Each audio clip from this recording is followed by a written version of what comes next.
Alright. Peace off. So, I'm not gonna hold you long at all. I'm just here to do like a quick little music telepathy. So, I was getting Alicia Keys. This was more so last night. And I was getting the, you gotta stay tuned, cause there's more to see. Unbreakable. If y'all know that song, she came out with it like years ago, but it's called Unbreakable. And it was the part where she was like, through the technical difficulties, unbreakable, we might just go take a break. Y'all know we'll be back next week singing, this love is unbreakable. Sorry, my voice is like, I'm sick. Yeah, cold symptoms indeed. But what I was getting with this message is about the divine, for the divine counterparts and twin flames. And this is also about your soul tribe connections, your soul family. So I'm seeing 44, 1,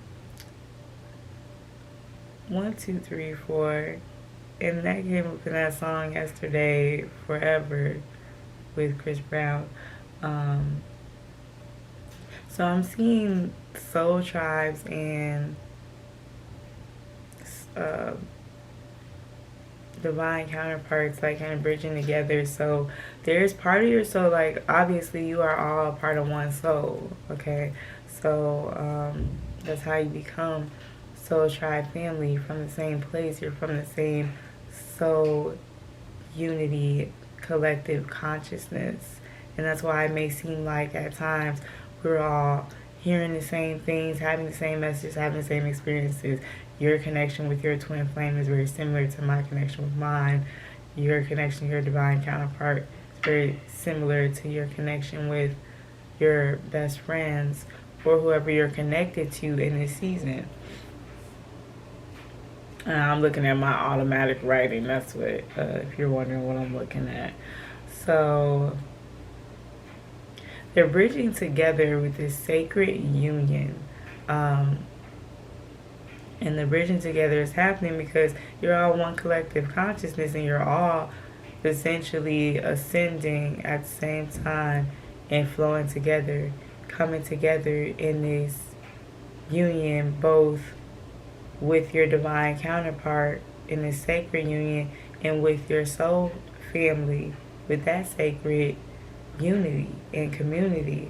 So they've got part of the soul tribe that they're connecting with, and you got part of the soul tribe that you're connecting with. But I'm noticing that I'm feeling, because I'm not like seeing this physically yet, but I can feel it energetically, that the two are merging together from within the separate connections, and then also coming together. Let me try to make this make sense of how I'm saying it. Your twin or your divine counterpart has these certain people that are a part of your soul tribe too, and they're with them. And you all, if you two are in separation, is what I'm getting for this particular message. You're in separation, you're not having contact, but they're over here with part of your soul tribe and people that are a part of your soul tribe. You're over here with people that are a part of their soul tribe, because you're part of the same soul family. So essentially that's going to start bridging together. So you're going to start mixing. Some of the people that are connected to them are going to start mixing with you, and some of the people that are connected with you are going to start mixing with them and connecting with them on a physical 3D level. And it's going to be like a shift, a quantum leap into that. So like intertwining, something that helps and assists in the ascension and the bringing you two back together, reuniting you, because you're part of the same tribe. So even, and it might seem like the trippiest stuff, like you live miles away from each other, but somehow they're connected to your cousin, and you're like, because your cousin is part of your soul family, because that can happen. Yeah, your actual family can be a part of your soul family. Everything comes together. And so you're also probably experiencing being connected to your soul family and being like, I know you, I remember you, and being reconnected. And these people are bringing, this is part of the bringing together.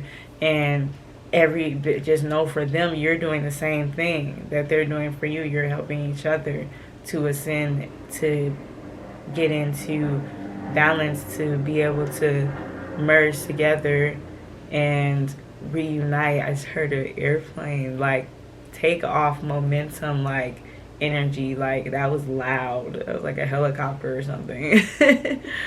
But like, yes, there's a lot of momentum. The quantum leaps and shifts are coming fast, especially for this divine union. You are quantum leaping into a timeline where you two are together and you're reconnected and reconciled in this current path of lifetime. Now, I'm not one to always think that twin flame union is always about romance, because you can be twin flames with your mom or with your sister, your best friend. But the particular union I'm speaking on is one where it is your divine counterpart, which is about romance.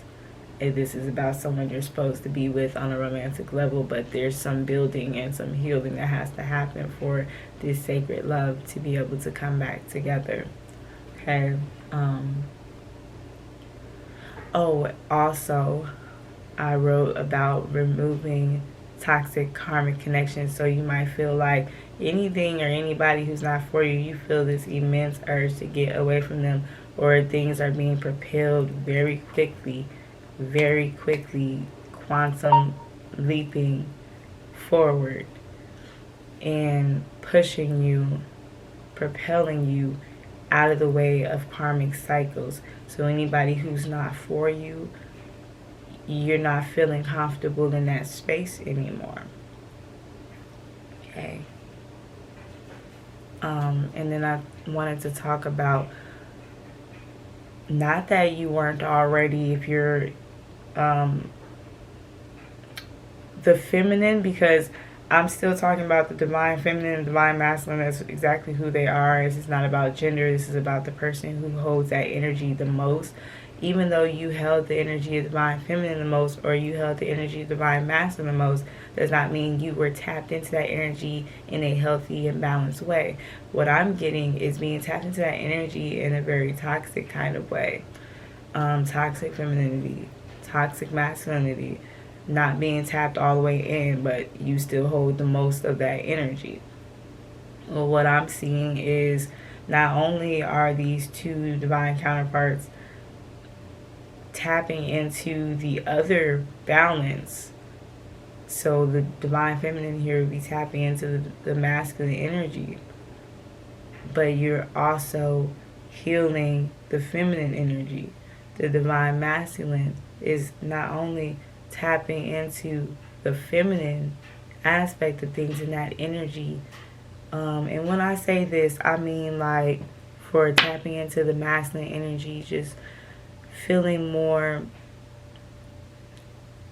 structured and having a bit more order than usual, and being able to be more productive and take action in a very orderly fashion rather than, impulsive, or I don't want to say it in a negative way, so we'll just say in a flow, because you can't always flow. Sometimes you have to be able to tap into that or energy of order and structure. And so that's where the divine feminine is tapping into, while the divine masculine was all about order and structure and trying to get things done orderly.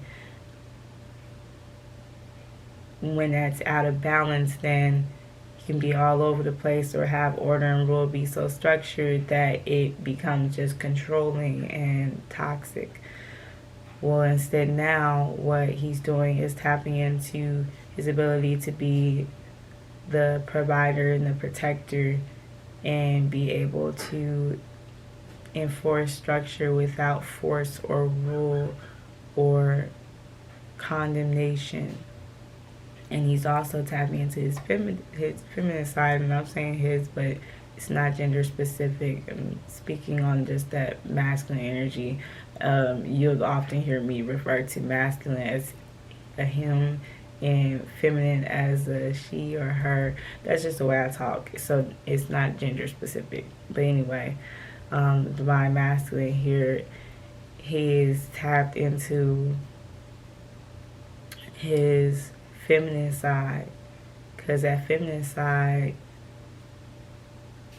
she's coming in to show him the spiritual, intuitive side of things. So where he may have been blocked in his intuition in his third eye and crown chakra, that's not going on anymore. He's tapped into her and her reign and her flow of intuition, her speaking to him. He's also hearing this from the divine feminine. It's like they're connecting to be able to show each other the way within the fifth dimensional realm, and it's manifesting in the three-dimensional realm. So, but either way, they're both tapping into their own, on their own, because there's, there's the need for pieces and portions, and you might feel like, oh, well, that's balance because we all have those energies, and we do. But a lot of times we hold one stronger than the other, and sometimes things can be really out of balance because of that. And that's why the divine feminine is here pouring into the divine masculine. The divine masculine is here pouring into the divine feminine, even without you knowing it. You may not even realize it. And this is for divine masculine, divine feminine partnerships and twin flame counterparts, because everyone doesn't have those. I'm not going to get too deep into that, but everyone does not have a twin flame or a divine counterpart. Some people are on their journey on their own, so then it makes sense for them to have balanced masculine and feminine energies. But if you're part of one of these unions, then it's going to be most specifically a twin flame union that also is a divine masculine, divine feminine counterpart union. That's going to be flowing and pouring into each other from that aspect of masculinity and femininity that they each have. Okay, so that was a lot.